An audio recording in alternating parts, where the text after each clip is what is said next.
everybody, it's Michael Fisher with Pocketnow. The Sony booth has quieted down a little bit here at IFA on the first official day of IFA. We're still looking at the Xperia Z1. We've already compared it against the Galaxy S4. Now we're going to see how it stacks up against the HTC One very quickly. Let's take a look.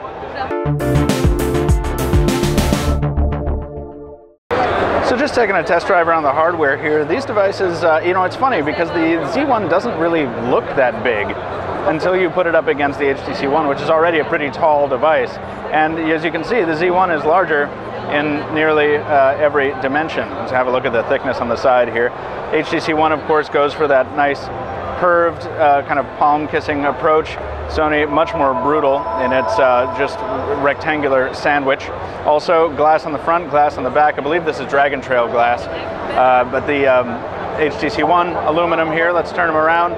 While we're around back here, we'll take a look at the cameras. The 4-megapixel or ultra-pixel low-light camera with optical image stabilization on the HTC One versus a 20.7-megapixel camera with Sony Exmor RS processing technology behind that. We're going to have a full comparison on the cameras. Right now, Sony has showed us a couple features, which we'll get into in a second.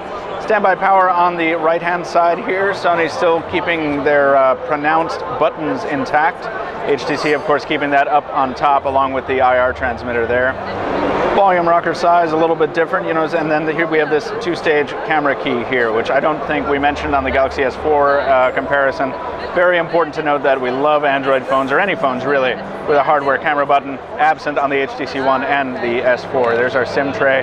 Micro SD expansion on the Sony product. No expansion available on the HTC One. You're stuck with your available storage options there. No removable battery on either one though. 3,000 milliamp hour battery over here, significantly larger than HTC is offering. Let's flip them on over. We've got two displays here, 4.7 inches over on the HTC One and a full 5 inches on the Sony Z1.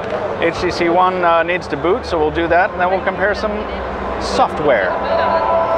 So we've had an interesting surprise when powering up the HTC One here to find it's the Google Play Edition HTC One. Sorry folks, we brought the wrong one to the trade floor, but that's okay, because it still gives us the opportunity to compare Sony's skin against stock Android. And you can see, here's the launcher here. And we've shown off this feature in the comparison and the hands-on, but it is pretty cool to be able to organize your app launcher the way you want to.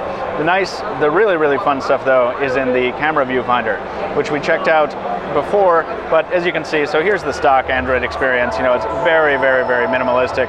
You tap on that, you've got a couple pop-up options here, and you do have a significant amount of control over what the camera does, but it's not quite granular. Obviously, it's not really a focus of the software here. Simplicity is the priority for the stock Android experience.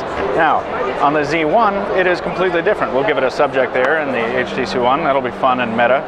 Yes, you can hop in here and you can, manually adjust things like exposure and settings and whatnot.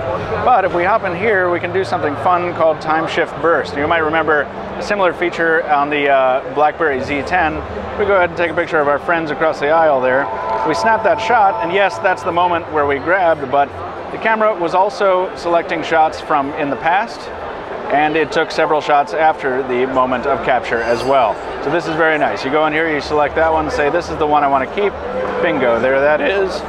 Give it a second to process, and we hop in and there's our image. And as we said before, not entirely sure we like what's going on with some of the artifacts in the software here, but it's going to have to wait for a full review to check that out. But we're going to go a little bit more in depth. If you would like some more software exposure to the Z1, check out our comparison with the S4 and our initial hands-on. But right now, just a very quick look at how the Sony Xperia Z1, formerly known as the Honami, performs against the HTC One. We're still at IFA. Anton Dinoj is still behind the camera. It's only the first day of IFA. We've got a lot more videos coming. Stay tuned to Pocketnow.